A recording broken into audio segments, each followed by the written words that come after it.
The text came through at 2 a.m. while I was on assignment in Seattle. Mom, finally did something about that house of yours. You're welcome. I stared at the message on my phone, lying in the darkness of my hotel room. The house. My house in Alexandria. The 3-bedroom colonial I'd bought 2 years ago. The property I'd carefully selected because it was 15 minutes from the federal courthouse and 20 minutes from my office at the U.S. Marshals Service headquarters. Me, what do you mean did something about it? Mom sold it. You were never there anyway. Always traveling for that job of yours.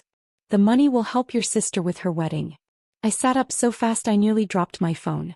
Me, you sold my house. Mom, don't be dramatic. We have your power of attorney from when you were overseas. We used it. The house was just sitting empty. $850,000 cash. Your father and I split it with Rachel for her wedding expenses. You can thank us at the reunion next week. My hands were shaking. Power of attorney. From when I was deployed to Afghanistan 6 years ago before I joined the Marshals Service. A document I'd forgotten to revoke when I returned stateside. Me. Mom, you need to stop the sale immediately. Mom, it's done. Closed yesterday. Stop being selfish. Family helps family. I immediately called my supervisor, Deputy Chief Marshal James Crawford. He answered on the third ring, his voice rough with sleep. Mitchell, this is the middle of the night. Sir, we have a problem. My family just sold my house in Alexandria. There was a pause. Your house. The safe house. Yes, sir. Jesus Christ. The one we've been using for witness protection. Sir. For the Castellano case. Another pause, longer this time. How long ago? They closed yesterday. I just found out. Who's in the house now? According to the protection details last report, Angela Moretti and her 2 children. They're scheduled to be there for another 3 weeks before relocation. And your family sold a federal safe house to who? I don't know yet, sir. Mitchell, get back to DC immediately. I'm activating the emergency response team. We need to relocate the Morettis and figure out what the hell just happened. I caught the first flight out of Seattle. By the time I landed at Reagan National, it was 10 a.m. and my phone had 17 new messages from my mother. All variations of, "Why are you being so dramatic?" and "You're ruining Rachel's wedding." I ignored them all and drove straight to my office at the U.S. Marshals Service headquarters in Arlington. Deputy Chief Crawford was waiting in the secure conference room with 3 other senior marshals and our legal counsel. Mitchell. Crawford gestured to a chair. Sit. Tell us everything. I explained the power of attorney, my parents' access to it, the sale of the house without my knowledge or consent. As I spoke, I watched their expressions shift from concerned to furious. Let me make sure I understand, legal counsel Patricia Williams said slowly. Your parents sold a property that's been registered as a federal safe house for the past 18 months. A property currently housing a protected witness and her family in the Castellano organized crime case. A property with an active protection detail. And they did this without notifying anyone. Yes, ma'am. Who bought the house? I don't know yet. My mother mentioned $850,000 cash, which is significantly below market value for that property. Crawford's jaw tightened. An $850,000 cash sale for a house worth at least $2.8 million. That's either incompetence or something worse. Williams pulled up something on her laptop. I'm looking at the property records now. The sale went through a company called Riverside Holdings LLC. Does that mean anything to you? No, ma'am. She typed rapidly. Riverside Holdings is a shell company. Registered in Delaware. Owners. Concealed through multiple layers. Mitchell, this wasn't a normal real estate transaction. The room went cold. You're saying someone targeted that specific property, I said quietly. I'm saying someone paid cash below market value for a house that happens to be sheltering a witness against the Castellano crime family. That's not a coincidence. Crawford stood abruptly. We need to move the Morettis immediately. Mitchell, you're coming with me. Williams, start the investigation into Riverside Holdings. I want to know who owns it and how they knew about that house. We arrived at the Alexandria house with a full tactical team. The protection detail, Marshals Rodriguez and Chin, met us at the door, both looking confused. Sir, what's going on? Rodriguez asked. We weren't notified of any schedule changes. The house was sold, Crawford said flatly. Without authorization. We're evacuating the witnesses now. Rodriguez's hand moved to his weapon. Sold? How? Family issues, I said quietly. Is Mrs. Moretti inside? With both kids. They're having lunch. We entered quickly. Angela Moretti looked up from the kitchen table where she sat with her 8-year-old daughter and 6-year-old son. Her face went pale when she saw the number of marshals. What happened? Did they find us? No, ma'am, Crawford said. But we're moving you as a precaution. You have 10 minutes to pack essentials. Marshal Rodriguez will help you. Angela stood shakily. But you said we'd be safe here. You said. I know what we said, Mrs. Moretti. And I apologize. There's been a complication with the property. We're taking you somewhere more secure. As Rodriguez helped Angela gather their belongings, Crawford turned to me. Your parents. Where are they now? Family reunion. My uncle's farm in Pennsylvania. They're expecting me there tomorrow. Change of plans. We're going today. Bring a recorder. We need to document everything they say. We drove to Pennsylvania in a convoy of 3 unmarked vehicles. Crawford, myself, Marshal Williams from our legal team, and 4 tactical support agents. My uncle's farm sat on 50 acres of rolling hills outside Harrisburg. By the time we arrived, it was late afternoon and the reunion was in full swing. Cars lined the long driveway. Children played in the yard. The smell of barbecue drifted from the back patio. My mother stood near the grill, holding court with my aunts, laughing at something. She spotted me and waved enthusiastically. Then she saw the people with me, all in suits, all wearing badges, and her smile faltered. Sarah? What's going on? I walked across the lawn with Crawford beside me. My father emerged from the house, beer in hand. My sister Rachel appeared from around the corner, her fiancé trailing behind her. Mom, Dad, I said carefully. We need to talk about the house. Oh, for heaven's sake, my mother said. Are you still upset about that? Sir, we did you a favor. That house was a federal safe house, I interrupted. That house was being used by the U.S. Marshal Service to protect a witness and her children in an active organized crime investigation. The laughter died. My mother's face went white. What? The house in Alexandria. The one you sold without my permission. It wasn't just my house. It was registered as federal property being used for witness protection.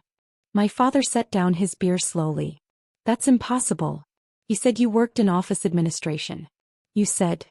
I'm a deputy U.S. Marshal, I said. I have been for 4 years. That house was purchased specifically because of its location and security features.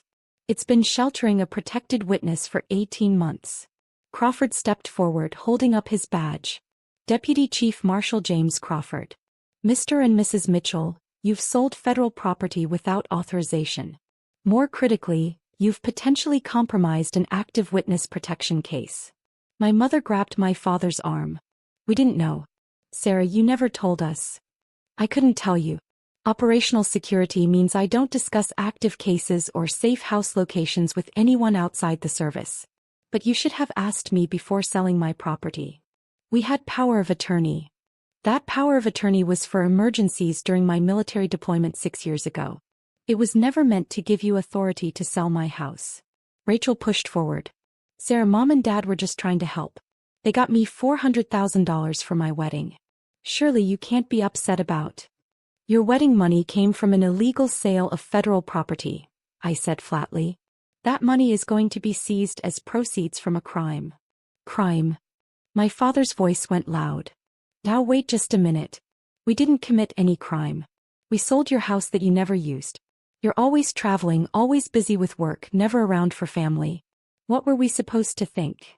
You were supposed to think that selling someone else's property without their explicit permission is illegal. Federal property makes it worse. Marshal Williams stepped forward.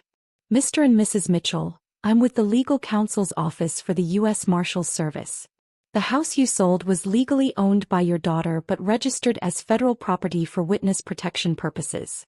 The sale of that property without authorization violates 18 U.S.C. Section 1512, tampering with a witness. Additionally, because the sale was conducted using fraudulent authority. We weren't being fraudulent, my mother cried. We had the power of attorney. That you knew was outdated and no longer applicable, Williams continued. And the fact that you sold it significantly below market value to a shell company raises additional questions. Shell company? My father frowned. We sold it to a nice couple through a real estate agent. They paid cash. $850,000. The buyers used a shell company called Riverside Holdings, I said. Do you know who they actually were? Some investors. The agent said they wanted it as a rental property. An $850,000 cash purchase for a house worth $2.8 million didn't seem suspicious to you? My mother's voice went shrill. We're not real estate experts. The agent said it was a fair price for a quick cash sale. Crawford's phone buzzed. He checked it, his expression darkening. Mitchell, I need to speak with you. Privately. We stepped away from my family. Crawford turned his phone screen toward me. It showed a photo of two men. One I didn't recognize, one I definitely did. Vincent Castellano Jr., the son of the mob boss whose operation Angela Moretti was testifying against. Riverside Holdings, Crawford said quietly. Shell company owned by the Castellano family. They bought your house. They knew it was a safe house. My blood went cold. How? We're still investigating. But they paid cash below market value, probably to make it attractive for a quick sale. Your parents' greed made them an easy target. I turned back to my family. They stood in a cluster now. Mom, Dad, Rachel, her fiancé, my uncle, 3 aunts, 2 cousins. All watching with varying expressions of confusion and fear. Who approached you about selling the house? I asked. What? My mother blinked. The real estate agent. Linda something. She said she had buyers ready. You didn't list the house. How did she know you had access to it? He called. Said she'd heard we had property in Alexandria we might want to sell. How did she hear that? My mother and father exchanged glances. I might have mentioned it at the country club. I was talking about Rachel's wedding expenses, and someone suggested we had assets we could liquidate. I mentioned you had that house you never used. Crawford closed his eyes briefly. Mrs. Mitchell, you discussed your daughter's property, federal property, at a country club. In front of how many people? I don't know. It was just conversation. Just friends. Those friends told someone. That someone told the Castellanos. And the Castellanos sent a fake agent to convince you to sell them the safe house. My father's face had gone gray. You're saying we helped the mob? Unknowingly, Williams said. But yes. You sold them direct access to a protected witness. Rachel grabbed my arm. Sarah, we didn't know. You have to believe us. We would never. You would never ask before making major decisions about my property, I said, pulling away. You would never respect that I might have reasons for privacy. You would never consider that my work might be more important than you assumed. That's not fair. Isn't it? You took my wedding money, didn't you? $400,000 from the sale. For what? Bigger venue? A fancier dress? Rachel's face flushed. Mom and Dad offered. They said you owed us. You're never around, never involved in family stuff. They said this was your contribution. My contribution was buying a house that happened to save 3 lives. Angela Moretti and her 2 children are alive because they were in that safe house instead of their apartment when the Castellanos sent men to kill them. That was my contribution to something that actually mattered. The silence stretched across the lawn. In the distance, children still played, unaware of what was unfolding. Crawford's phone buzzed again. He answered, spoke briefly, then ended the call. Morettis are secure in a new location. The house in Alexandria is being swept for surveillance devices. And we have a warrant. He nodded to the tactical agents. 2 of them approached my parents. Mr. and Mrs. Mitchell, we have a warrant to seize all proceeds from the sale of the Alexandria property. That includes bank accounts, cash, and any assets purchased with those funds. My mother stumbled backward. Seize? You can't, that's our money. It's proceeds from the illegal sale of federal property, Williams said.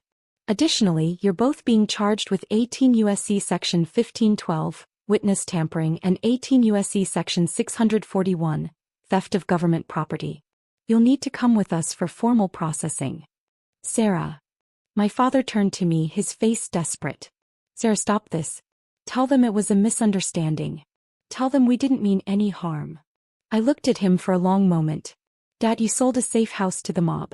Whether you meant harm or not, you endangered 3 lives. I can't stop this. I wouldn't stop this if I could. We're your parents. And Angela Moretti is a mother with 2 children who watched her husband murdered by the Castellanos. Your actions almost got her killed too. So no, I'm not stopping this. My parents were taken into custody that evening. Rachel's bank accounts were frozen. The $400,000 wedding fund seized as evidence. Her fiancé left 2 days later, claiming he needed time to think. The investigation into Riverside Holdings led to the arrest of 3 Castellano associates and exposed a network of corrupt real estate agents being used to track federal properties. The mob had been systematically trying to identify safe houses across the eastern seaboard. My parents' carelessness had given them exactly what they wanted. Angela Moretti and her children were relocated to a secure facility out of state. She testified successfully against Vincent Castellano Sr. He's now serving life in federal prison. His son Vincent Jr. got 20 years for witness tampering and related charges. My parents faced trial 6 months later. They were convicted of witness tampering and theft of government property. Dad got 4 years federal prison. Mom got 3 years plus 2 years supervised release. The judge was clear. Ignorance wasn't an excuse when their actions nearly cost 3 lives. Rachel lost everything: her wedding fund, her venue deposit, her fiancé, her reputation. Last I heard, she'd moved to Oregon to live with our aunt. I visited my parents once before they went to prison. They sat across from me in the federal holding facility, both wearing orange jumpsuits, both looking a decade older than they had at the reunion. "Sarah," my mother whispered. "Please. Can't you do something? Talk to someone? Your father's health." "Mom, I'm a deputy marshal. I can't interfere with a federal prosecution. You know that. But we're family. Family respects boundaries. Family asks permission. Family doesn't sell each other's houses to mobsters." My father's hands shook on the table. "We didn't know they were mobsters. We didn't know it was a safe house. We didn't know any of it because you never told us what you really do. I couldn't tell you. And clearly I was right not to trust you with sensitive information. Look what you did with basic property ownership." "So this is our punishment?" my mother asked. "Prison. Because we tried to help our daughter with her wedding. You tried to help yourself to money that wasn't yours. Angela Moretti is alive because we evacuated her in time. If the Castellanos had gotten to her first, if she and her children had been killed, you'd be facing murder charges. 4 years in prison is getting off light." My father's face crumpled. "When you get out, will you?" "Will I what? Forgive you? Welcome you back to family dinners? Pretend this never happened? We're your parents, Sarah. You were my parents. Now you're federal inmates who compromised a witness protection case because you were too selfish and too careless to ask a simple question before selling my house." I stood up. "I hope you use your time in prison to think about consequences. Real consequences, not just what happens to you, but what could have happened to 3 innocent people because of your actions." 2 years later, I received a letter from my mother. She'd been transferred to a minimum security facility in West Virginia. The letter was 8 pages of apologies, explanations, justifications. She missed me. She wanted to make things right. She'd learned her lesson. I read it once, then filed it with the case documents. Deputy Chief Crawford found me in my office later that day. "Heard your mother reached out. She wants reconciliation. You going to give it to her?" I thought about Angela Moretti, who'd sent me a Christmas card last year with a photo of her kids. They were smiling. They were alive. They were safe because I'd moved fast enough to get them out of that house. "No," I said. "I'm not. Family's important, Mitchell. So is doing your job right. So is protecting people who can't protect themselves. So is maintaining boundaries with people who've proven they can't be trusted." Crawford nodded slowly. "Fair enough. For what it's worth, you handled this situation with more professionalism than I would have managed." "It wasn't personal, sir. Wasn't it?" I met his gaze. "It was absolutely personal. But that doesn't change the fact that they broke federal law and endangered federal witnesses. Personal feelings don't override duty." "No," he agreed. "They don't. My parents were released from federal prison 18 months ago. Mom served her full sentence. Dad got out 2 months early for good behavior. They moved to Florida, away from the judgmental whispers of their Pennsylvania community. They've written to me periodically. Cards on my birthday. Emails on holidays. Each one asks for a chance to talk, to explain, to rebuild. I haven't responded to any of them. Maybe someday I will. Maybe someday enough time will pass that I can separate who they were from what they did. Maybe someday I'll be able to sit across from them without seeing Angela Moretti's terrified face when we evacuated the safe house. But not today. Today I have a job to do. Witnesses to protect. Cases to build. People who depend on the U.S. Marshals Service to keep them safe from the criminals who want them dead. And I can't do that job if I'm wasting energy on family members who valued $850,000 more than they valued respecting my boundaries, my property, or the lives of 3 people they'd never met. So I keep working.